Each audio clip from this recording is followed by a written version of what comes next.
Bien le bonsoir tout le monde et bienvenue sur Blabla Linux pour une nouvelle vidéo.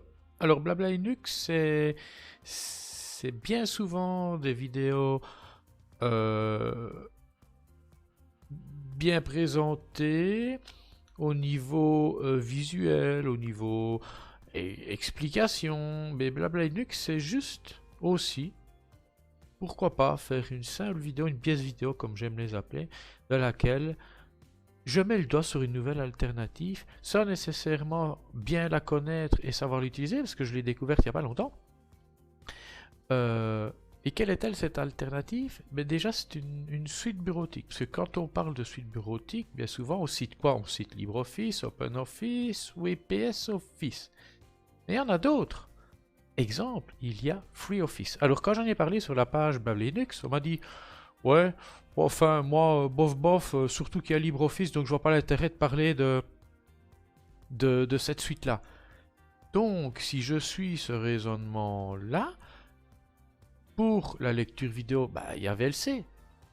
Pourquoi parler d'autres lecteurs vidéo alors? Pour ce qui concerne des suites bureautiques, il y a LibreOffice, donc pourquoi évoquer les autres? Pour ce qui concerne la retouche photo, il y a GIMP. Donc pourquoi parler des autres alternatives? Non, l'alternative est là pour ça. Il faut en parler. Ok? Et puis peut-être que pour certains, VLC ne convient pas. Pour d'autres, LibreOffice ne convient pas. Aujourd'hui, on va avoir deux alternatives.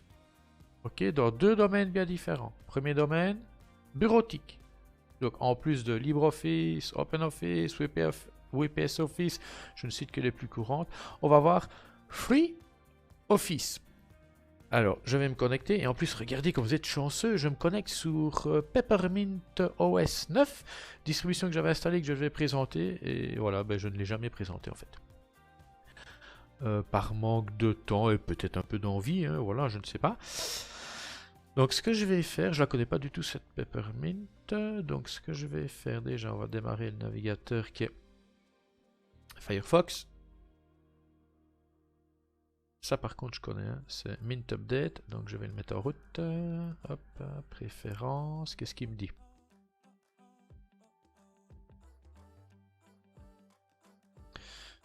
Ok, elle n'est pas du tout à jour, c'est pas grave, voilà, voilà.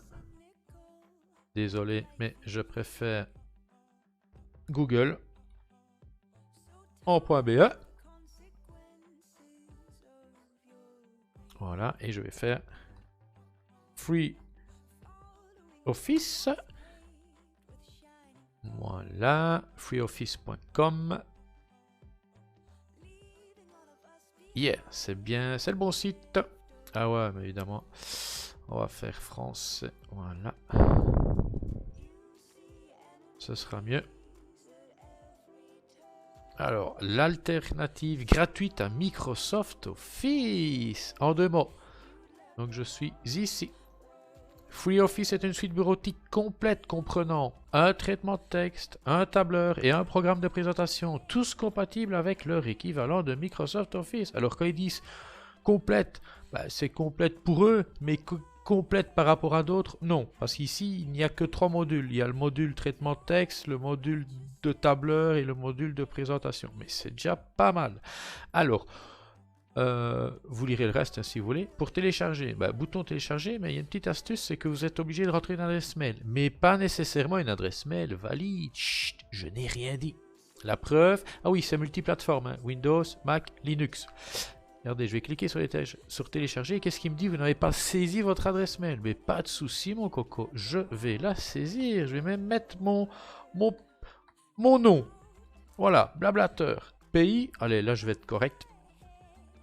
Je vais quand même sélectionner la Belgique. Email. Eh bien, on va mettre blablateur. Fou. Arrobase.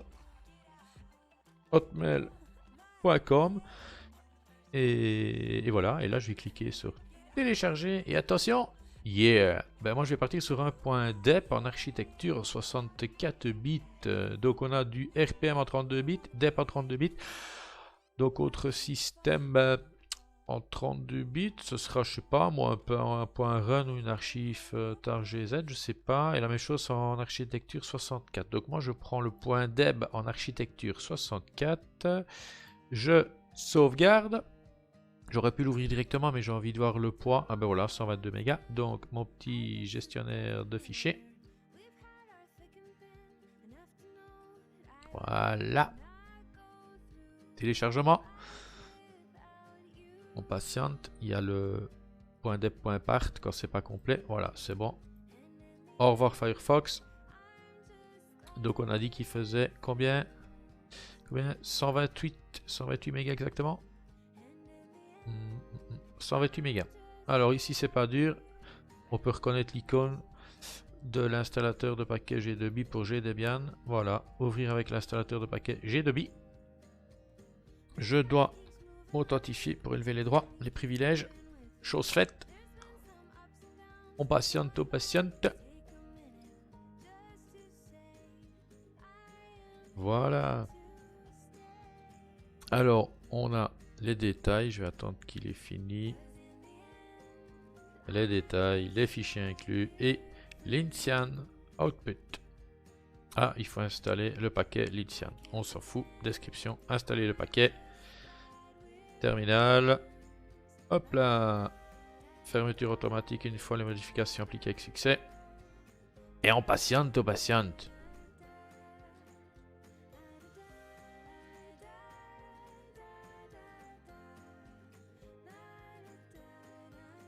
Yeah, installation terminée. Je peux vous dire qu'il aura fallu du temps. Premier lancement, donc free. Déjà, est-ce qu'elle s'est bien placée dans bureautique? Oui. On va agrandir le menu.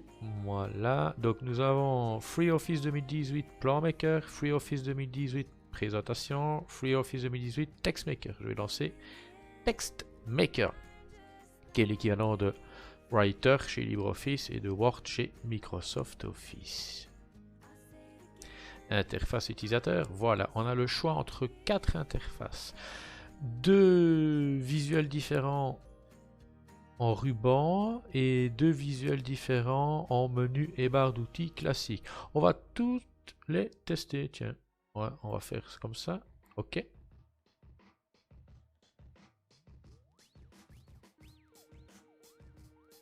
Déverrouiller SoftMaker FreeOffice, clé de produit requise. Ah oui, voilà. Ok. D'accord. D'où l'adresse mail. Ok, donc on peut. Il nous donne accès au téléchargement avec une adresse mail bidon, mais voilà, il faut rentrer quand même une bonne adresse mail parce qu'il nous envoie une clé. Mais attendez un peu. Attendez un peu, je n'ai pas dit mon dernier mot. Je descends. Je descends. Voilà, je parle de la suite FreeOffice. Alors. Est-ce que dans mon cloud personnel, je n'avais... Voilà, lisez-moi.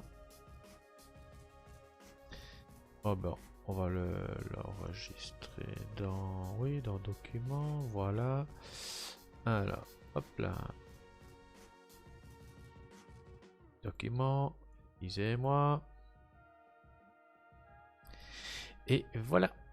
C'était une clé que j'avais obtenue lors de mes premiers essais et je pense que on peut la réutiliser. Hein. On va voir. Ok.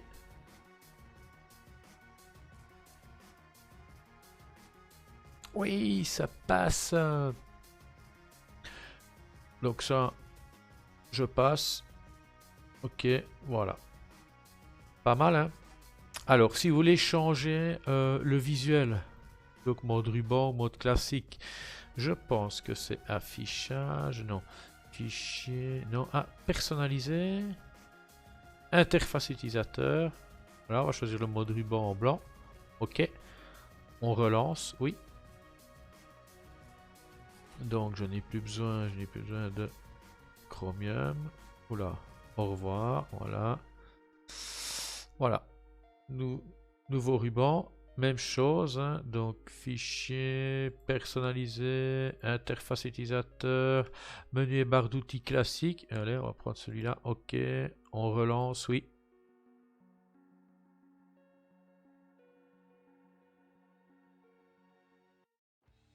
Voilà.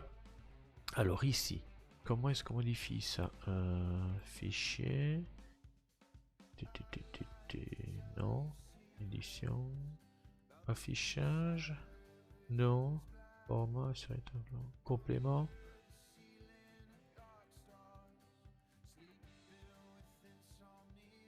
Fenêtre. Non. Option. Alors. Apparence. Interface utilisateur. Waouh, il fallait trouver, hein. Ok. Ok. Voilà, là ça change direct. Donc j'ai dit quoi? Complément, option, apparence, interface utilisateur. Je vais choisir le ruban rouge. Ok, ok. On relance, oui.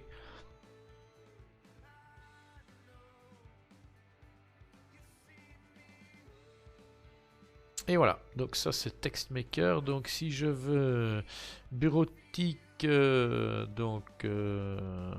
présentation. L'équivalent de PowerPoint chez Microsoft Office ou de Impress chez LibreOffice. Voilà. Et alors, nous avons le tableur qui se nomme PlanMaker. Donc l'équivalent c'est Excel chez Microsoft Office. Et ça doit être, je sais plus moi, Calc chez LibreOffice. Voilà. Donc vous testerez et vous me direz quoi. Ok. Alors, autre alternative, ça concerne les logiciels de... je vais relancer Chromium. De montage vidéo. J'avais réalisé sur Blabla Linux le blog. Je vais aller le chercher cet article là. Voilà. Alors. Voilà. Éditeur vidéo professionnel et gratuit sous Linux en 2018-2019. Dedans, je propose des alternatives aux logiciels de montage vidéo que l'on connaît, basiques. Hein, parce que les softs que je propose là, ce sont, on va dire, entre guillemets, des mastodons. Hein. D'ailleurs, on va descendre. Je parle de quoi? Je parle voilà, DaVinci Resolve. Hein, qui est très bien. Je parle on va attendre que la page se charge. Allez, s'il te plaît.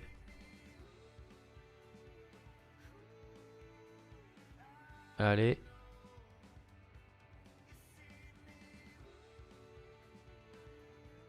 De Blender, parce que ce qu'il faut savoir, c'est que Blender a un module d'édition vidéo qui est très bien.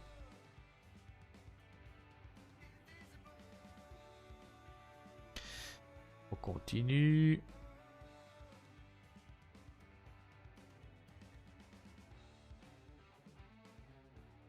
Nous avons Lightworks qui est très bien. Voilà. Donc ici, c'est pas du tout le même genre de logiciel. D'ailleurs, regardez bien. Si donc je suis sous Linux Mint, je vais déjà lancer un gestionnaire de logiciels. Voilà.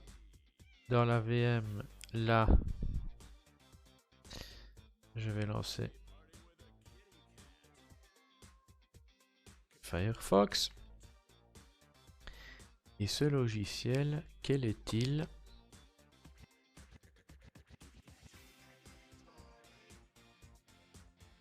Il se nomme Olive. Moi, je le prononce comme ça. On va mettre Olive. vidéo editing. On va voir s'il le trouve. Voilà, Olive Professionnel Open Source Video Editor. N'ayez pas peur du mot professionnel. Il n'est pas du tout comparé à Blender, à DaVinci Resolve. Non, il est plus à comparer à Kdenlive. Voilà. Vous lirez. Ça, c'est le site officiel. Ok. Si vous voulez le télécharger, rien de plus facile. Download. Alors, il est multiplateforme. Windows, Mac, Linux. Moi, c'est Linux qui m'intéresse. Alors, pourquoi j'ai ouvert mon gestionnaire de logiciels sous Mint? Eh bien, tout simplement parce que, regardez, sur la page Download, hein, qu'est-ce qu'on peut voir? Ubuntu 18.04, Linux Mint 19 est au-dessus.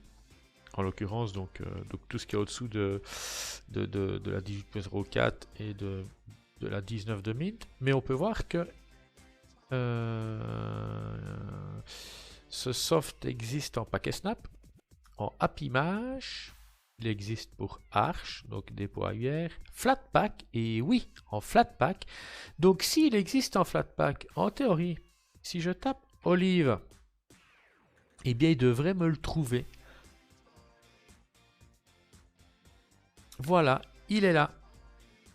Ok, donc je pourrais l'installer en Flatpak, mais je ne vais pas l'installer en Flatpak. Je vais ajouter le dépôt sur cette Peppermint OS 9 et on va voir si ça fonctionne. Donc, instance terminale, je colle, voilà, je authentifie, je valide par entrée Enter. Ok, voilà, Enter. Ok, c'est bon.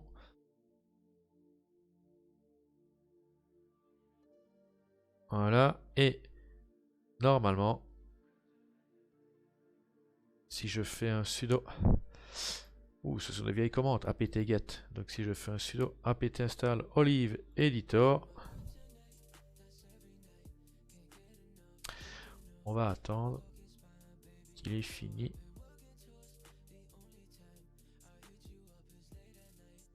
Donc là, je n'ai plus besoin. Mon gestionnaire de logiciel, je colle, j'arrive par Enter et c'est parti. Oui, donc il est nécessaire de prendre presque 2 mégas des archives. Après cette opération, 6 mégas 231 d'espace disque supplémentaire seront utilisés. Oui, vas-y seulement. Même chose, je vous propose une alternative, mais je ne la connais pas. Je l'ai juste installée sous Windows et tout ce que je peux dire, c'est que wow, c'est pas encore trop ça. C'est lourd. Maintenant, la machine sous laquelle j'ai essayé sous Windows, voilà, ne tourne qu'à base de Intel, même au niveau donc voilà, au niveau graphique. Hein. Donc c'est un IGP Intel, donc c'était peut-être dû à ça. C'est un peu lourd au niveau du traitement, donc c'est lent, je vais dire, mais ça, bon, ça vient de mon iGPU, mais l'interface était lourde. Voilà, donc c'est fait. Ce qui veut dire que si je vais chercher, c'est comment déjà? Olive. Olive, je lance Olive, voilà. Voilà, welcome to Olive. N'ayez pas peur, c'est en anglais, mais on va aller dans Tools, Préférences. Alors, il y a très peu d'options. Langage, on va choisir le français. Ok, voilà, ça passe en français directement. Outils, Préférences. Donc, langue français, format de séquence d'image, voilà. Résolution de miniature, on peut jouer sur la résolution de miniature. Hein. Ben, c'est tout, comportement, voilà, apparence. Lecture, audio, clavier. Donc tout ce qu'on peut déjà voir, c'est que l'encodage matériel ne sera pas utilisé, ne sera pas pris en compte. Dommage. Voilà, donc on va uniquement travailler, donc effectuer le rendu sur base du CPU. C'est bien dommage. Voilà, donc testez-la et dites-moi de quoi il en retourne. Ok, voilà. Sur ce, moi je vous dis bye bye, une prochaine, c'était Annie pour Blabla Linux. Allez, ciao ciao. If I regress, I got nothing to confess. Every time that she come around me, I got a hand around my neck like she my kryptonite, that's every night. Can't get